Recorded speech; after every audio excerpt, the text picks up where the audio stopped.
At 6:37 that morning, a dog walker noticed a handbag in the alley behind Madeline Pierce's apartment. Her car door was open. Her phone was gone.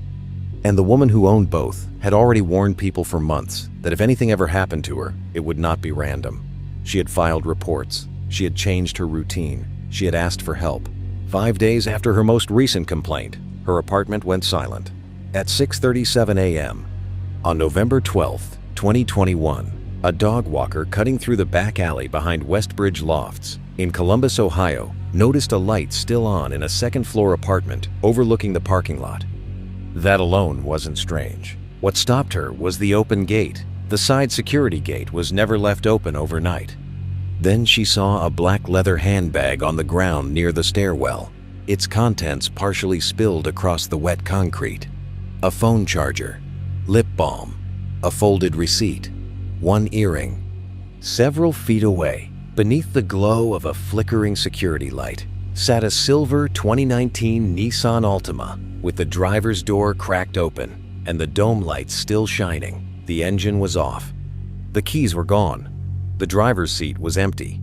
The scene looked interrupted, abandoned in the middle of something.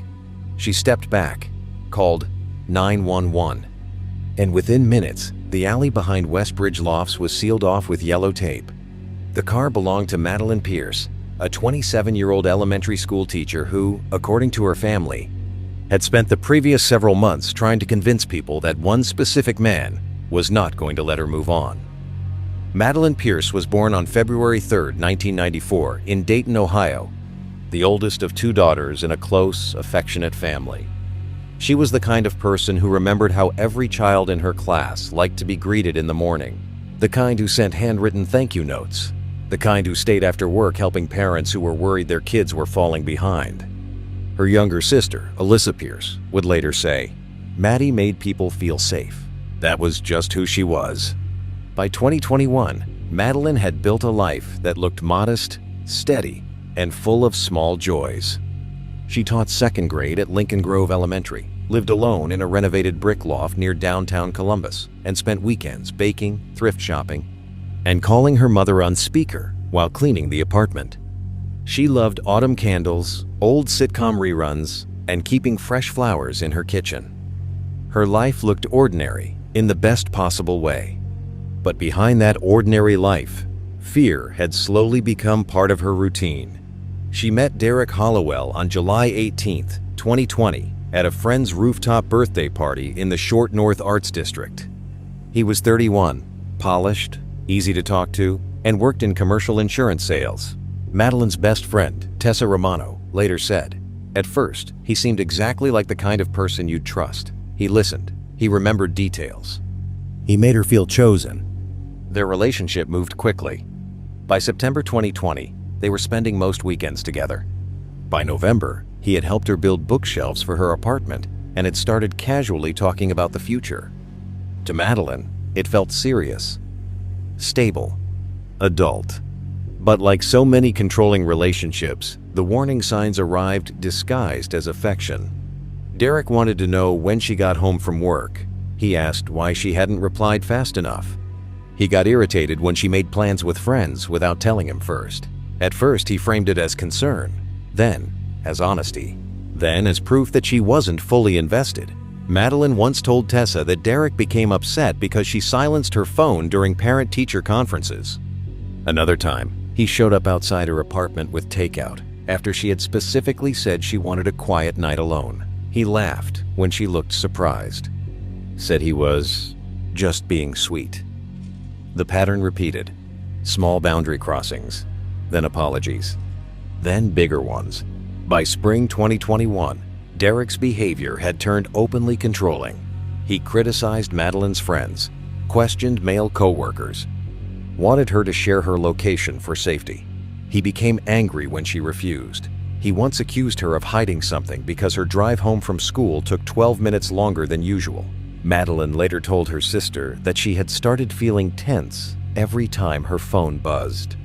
On April 22, 2021, after an argument in her apartment parking lot, she texted Alyssa at 10:14 p.m. "I don't think he wants a relationship. I think he wants access." It was the first time she said it that clearly. By June, she had started documenting everything. Screenshots, missed calls, voicemails, times he appeared unexpectedly, times he waited outside, times he drove past her building. She kept notes in a pale blue planner tucked inside her nightstand. On June 17th at 11:53 p.m., she wrote, "He says I'm overreacting, but I feel watched all the time." The relationship officially ended on August 6, 2021, after Madeline discovered Derek had used a copy of her parking garage access fob without permission to enter the building. After she told him not to come over, he insisted he was dropping off flowers. Then became furious when she called it inappropriate. She asked him to leave. He refused for nearly 20 minutes.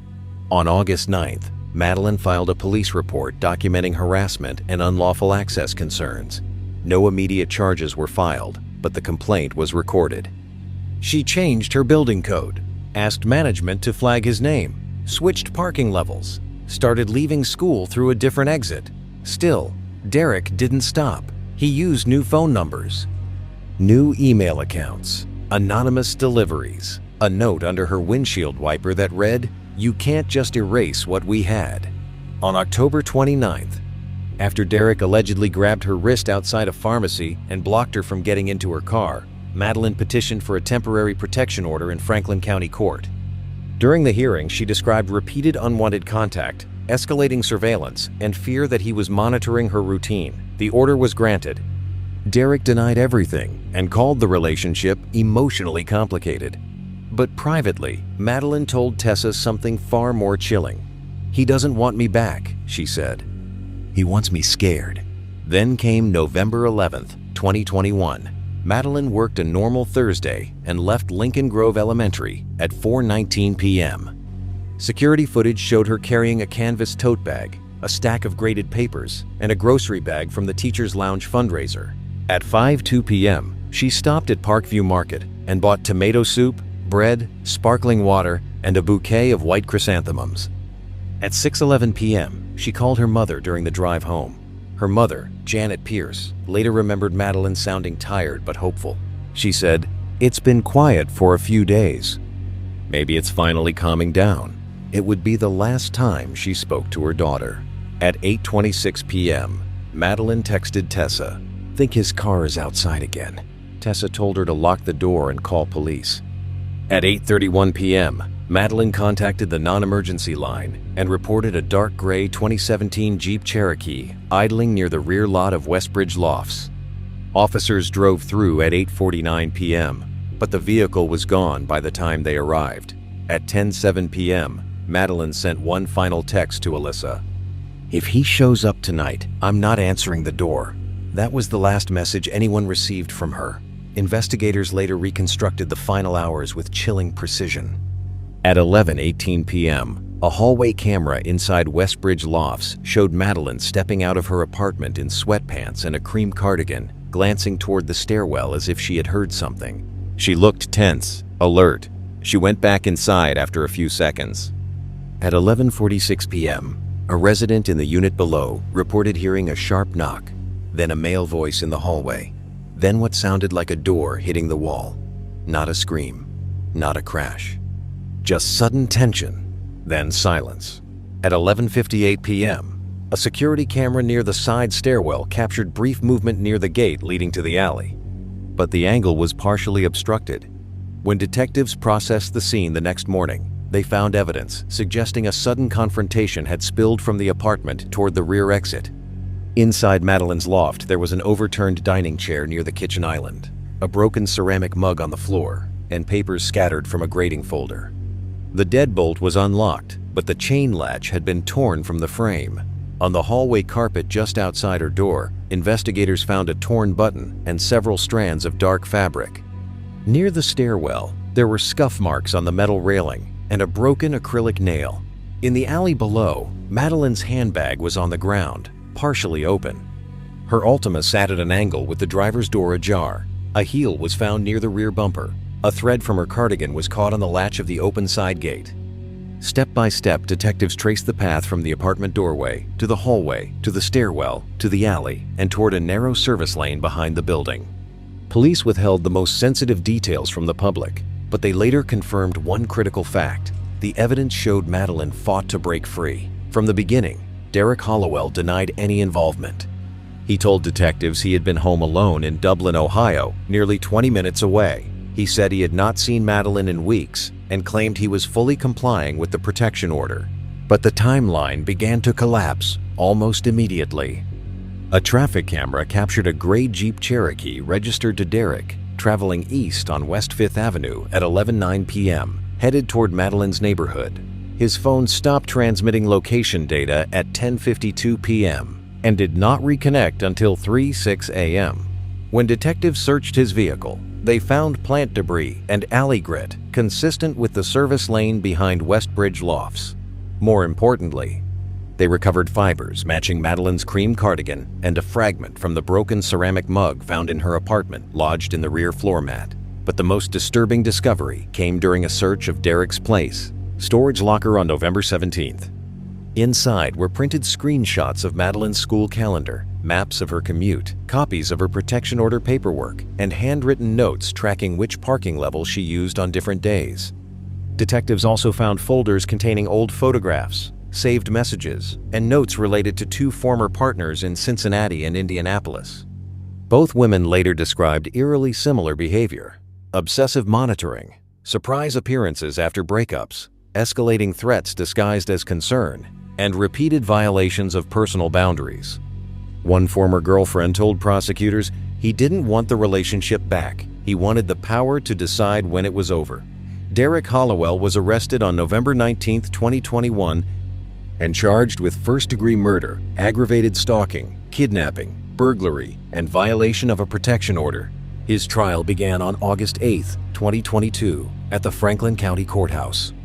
Prosecutors built the case methodically. Surveillance footage, digital records, traffic camera evidence, forensic trace analysis, witness testimony, and Madeline's own written documentation. Her pale blue planner became one of the most devastating exhibits in the courtroom. Dates, times, fear. In one entry dated November 6th, Madeline had written, "If I disappear, it won't be random. It will be him." The courtroom fell silent when those words were read aloud. The defense argued the case was circumstantial and suggested someone else could have targeted Madeline. But prosecutors had one final reveal: a deleted voicemail recovered from Madeline's cloud backup, timestamped 10:41 p.m. on the night she vanished. Derek's voice, calm, low, controlled. "If you won't let me in, I'll find another way." Prosecutor Rachel Sloan turned to the jury and said, "This was never about heartbreak. It was about entitlement, control, punishment." On August 24, 2022, after just 3 hours of deliberation, the jury found Derek Hollowell guilty on all counts. Madeline's mother wept quietly in the front row. Alyssa gripped her hand so tightly her knuckles turned white. Derek showed almost no reaction as the verdict was read. On September 16, 2022, he was sentenced to life in prison without parole, plus additional consecutive years for stalking, burglary, and kidnapping charges. In her victim impact statement, Alyssa looked directly at him and said, "She warned people. She asked for help. She changed everything about her life. You are the reason she is gone." In 2023, Madeline's family launched the Madeline Pierce Project, a nonprofit focused on stalking awareness, school staff safety planning, and stronger enforcement of protection order violations. Lincoln Grove Elementary also dedicated a reading corner in her name, filled with children's books, soft lighting, and a plaque bearing a phrase Madeline once kept on her classroom desk: "Kindness should never cost you your safety." Her story became a painful reminder that some of the most dangerous people do not begin with obvious violence. Sometimes they begin with charm, persistence, apologies. Then they keep testing boundaries until fear becomes part of someone's daily life. Madeline Pierce did what people tell victims to do. She documented, she reported, she changed her routines. She asked for help. She tried to leave. That is what makes this case so haunting. Not just how it ended, but how clearly she saw the danger before almost anyone else truly understood it. If this case stayed with you, tell me in the comments. Do you think stalking and protection order violations are still treated too lightly until it's too late? If you want more deeply researched, emotionally powerful cases told with dignity here on Evidence Uncovered, make sure to like this video, subscribe, and turn on notifications. Because sometimes the most terrifying crimes don't begin with a weapon. They begin with someone refusing to let go.